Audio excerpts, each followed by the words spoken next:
That's incredible, dude. That's incredible. So I have this line. I don't know what it means. Annular, vapor, canopy, avatar. What is that? Okay, yeah. You asked me about Titans, and I mentioned my friend Stellium, who has done the amazing video breakdown about Mount Go, showing how he believes it to be a giant petrified elephant. So yeah, what you just read there is a synopsis, right? So I mentioned tropical foliage in Alaska. I mentioned tropical foliage in Antarctica. And then you said Avatar. Me and him have tossed around the idea forever that there was an age, which again scientifically was discussed in the 1800s, called the annular system, or they called it a vapor canopy, and that Earth, or this realm, was enveloped in a canopy of vapors. And I connect this to this age of the Titans, so to say, when not only animals were much larger, but man as well. And that it corresponded with the age of giant trees. To give you an example, when you look at a tropical rainforest, they have vapor canopies there. They create their own ecosystems. The foliage is so densely packed that you can stand on the floor and rainwater, won't actually hit you in certain places. And 90% of all life is in or around the trees, meaning the tree is home to so much different varied life. And that, to expel this, hundreds of orders of magnitude larger, you make the trees 1, 2, 3 miles high, and you have a vapor canopy that covers that. And that inside of that, you create a much denser atmosphere, right? You've heard of the idea of what are those chambers you can go in where they can change the atmospheric pressure? I'm spacing the name of them. Was it barometric? Isn't that what it's called? Well, they're chambers. Athletes use them. Almost all professional athletes. Cryotherapy? No, that's not cold. Right. No, it's a. I thought it was a barometric thing. Or, I'm sorry, it's a hyperbaric. It's a hyperbaric room. Chambers. Hyperbaric. Thank you. Hyperbaric. So created a hyperbaric effect where oxygen levels were much higher. They've proved this in coal samples again in Antarctica, Alaska, that the whole realm at one point in time, and I go as far as to say that a time period very close to ours, not millions of years, like they want to say, dinosaurs and all these things where they can keep stretching these fossil layers, the Mesozoic, Paleozoic, on and on and on, right? Where they can add 100,000 years for this, 100,000, a million. Anyways, so the vapor canopy existed. Density, oxygen levels were much higher. When you look at the fossil records of some of these giant reptiles, they had very small respiratory organs for their size, meaning the oxygen levels had to be much higher. Same thing with this megafauna. When they find these tropical petrified or coal, right? Because coal is just organic life that has broken down. What they'll say it takes millions of years, but you can actually make coal in an hour. And with the right circumstances, you could probably make it much quicker than that on a mass scale. So yeah, giant trees, a vapor canopy with giant animals and giant people. To have that same giant stature of all life, right? You need a much higher oxygen-rich environment. And a vapor canopy would provide that. Now, I have videos on my channel again talking about the vapor canopy. And the authors say that in this vapor canopy, that the fall of the vapor canopy through some kind of cataclysmic event is actually Noah's flood, or the most recent story of the deluge. And that when this vapor canopy fell, it's what created the deluge and wiped these creatures, big and small, people as well. The story of the giants, some survived this flood, right? The biblical story. There's definitely some truth in that. And again, the things that they're digging up tend to support this.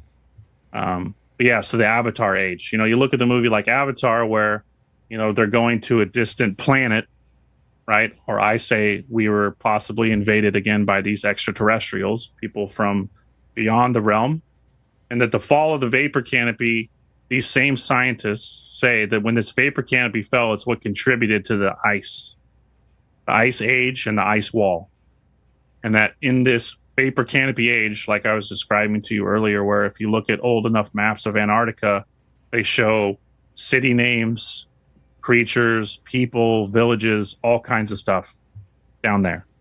And that, like I've shown throughout all of my episodes, they find evidence of tropical foliage, very large tropical foliage from Alaska all the way to Antarctica. So supporting this idea of the vapor canopy, and again, going to this concept of the Avatar age, when you see a movie like Avatar, where you have these giant blue giants who are living amongst these giant trees, and you have this invading culture who is looking for a very rare mineral that actually exists at the roots of these trees. Well, again, like I was connecting with you earlier about the petrified trees, they find whole trees that are turned into gold and silver and copper. I can't remember if it was Arizona. One of my episodes, they find literally a whole tree that's 90% copper. Now, how is that possible? Well, depending on the environment or the temperature, who knows what happened when this event occurred, it created that transmutation effect of this organic substance into these minerals. And that, again, the mining age of today is scraping up the remnants of giant people, giant animals, and giant organic life, trees, plants. Yeah, so the Avatar reference is, perhaps that's much closer to this previous age that I've described throughout my videos. That truth is stranger than fiction, and that a lot of these, quote, fantasy sci-fi things are touching much more on truth than they appear to be. That's incredible, dude. That's incredible, dude. So like we talked about when you brought up buildings, like can I drive through some of these ancient things? I have articles, and I covered them in I believe it was the Mississippi episode, that they built a lot of the courthouses. So they found this ancient wall. It was called the Great Wall of Mississippi. What? Yep. And they theorized that it ran from Mexico all the way into Michigan. And there's proof of it in Texas. There's proof of it in Mexico. And it's in some places hundreds of miles long. Rockwall, Texas, my Texas episode, I covered the Rockwall.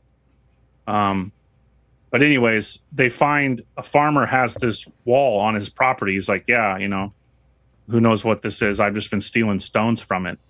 Well, they quarried it. The stone was so perfectly cut and square, obviously made by man, but it was buried. They dug down 60 feet and they never found the bottom. So it's a 60-foot tall wall. What? That they took apart and used the stones to build buildings in downtown, one of the cities in Mississippi. What? What's the name of the wall? I think it's called the Bradley Wall. Is it that one? So there's Rockwall, Texas. This wall is still visible. You can actually go there and see it. This is a continuation of that wall, in my opinion. The Mississippi wall, they completely took apart.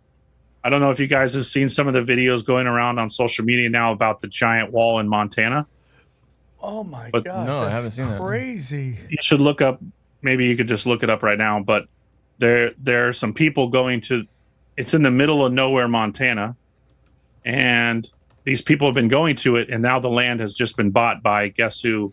Rio Tinto, one of the largest mining companies in the world. Of course. Now, do you think they're the miners? How are they funded? Would you say, are they actually doing some legitimate mining, and then this is kind of why they're allowed to access the land, because they provide this service of destroying history? What would you say? I'd say it's a mixture. Most of these mining companies are old money, just like finance, just like the oil industry. All of these major industries are, again, follow the money. They go back to the same quote founders of, American enterprise or the Industrial Revolution, and on and on and on. And yeah, it just gets to the point of how much of it could be coincidence. That's supposed to be the wall. Damn. So it's 1,000 feet tall and stretches for more than 12,000, more like than Game of 1,000. Thrones. Yeah, 1,000 miles. That's some Game of Thrones shit right there. Yeah, that's nothing. There's actually video on social media too about one that they've seen in Siberia. Pilots have been filming it. These walls exist all over the Great Wall of China. In fact, this Mississippi Wall, the authors of this article go as far as to call it the Great Wall of Mississippi.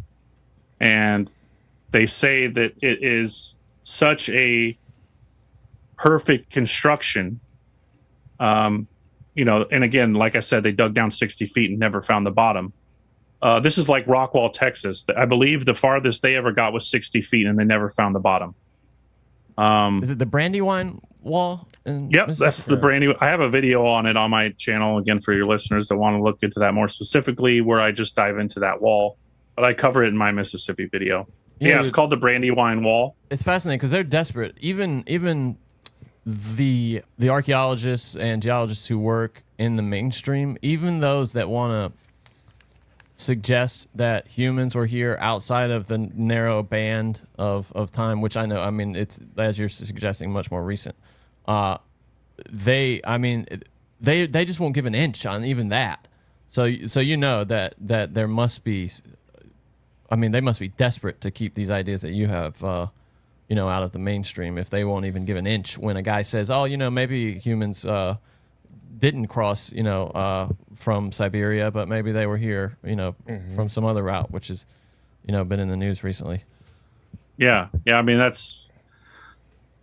the whole idea that America was populated most recently is nonsense. Again, just by some of the examples I provided for you, just looking at that again, the video where I talked about in Mexico, where they were trying to dig a well for water and they found 4 buried cities. Well, the bottom city had Chinese hieroglyphics on it. And, that's, again, a whole nother rabbit hole to go into. But, yeah, I mean, wow. These walls are all over America. And it's not just walls, it's giant buildings. Arizona and Colorado are my favorite, and New Mexico. They found a building in New Mexico that had 3,000 rooms. In Colorado, they found a building that was 6 miles long. So, what's the name of the building? Well, they're gone, or they're on government land. I have another video that talks about in Nevada, there was so much mining underground that you literally rode trains underground. This is the 1800s, to different cities, and all along Nevada, hot desert above, no population, but below ground Nevada, cities everywhere. And I theorize that all of the deep underground military bases are old world, and they were taken over relatively recently. And they're all interconnected. I talk about the mound systems predominantly along the Mississippi, but these mounds are found in Alaska, Florida, California, Oregon. Every state has mounds, essentially. But the really big mound complexes, like St. Louis and Cahokia, again, right across the river. I have a video in my Missouri episode when they were digging the pylons for the bridge that crosses from St. Louis to the Illinois side of the Mississippi. When they were digging the pylons, they were blasting the bedrock to build these pylons to support the bridge. And one of the, dynamites went off and it blew a hole into a cave. And they sent men into the cave and they found it was a tunnel. And the tunnel was actually a highway that went from the Illinois side to the Missouri side. And they found that this tunnel connected the mounds. And they found all kinds of crazy shit, Egyptian statues, Coptic carvings, Egyptian-style hieroglyphics. Again, the examples are endless, but that's just one. I theorize the mounds are actually, we talked about the mud flood, right? Well, we talk about these earthen mounds. Well, many of them are stone and they're pyramidal. but they keep them buried in this earth. So they can just say that these Native Americans just scooped up dirt and made this mound, when actually many of them, especially Texas, Missouri, Mississippi, Louisiana, are stone and they're pyramidal, and they connect to an underground subterranean highway. Yeah, and that the ancients were aware of whatever you want to call it, turbulent times on the surface level, and that they retreated underground. This is kind of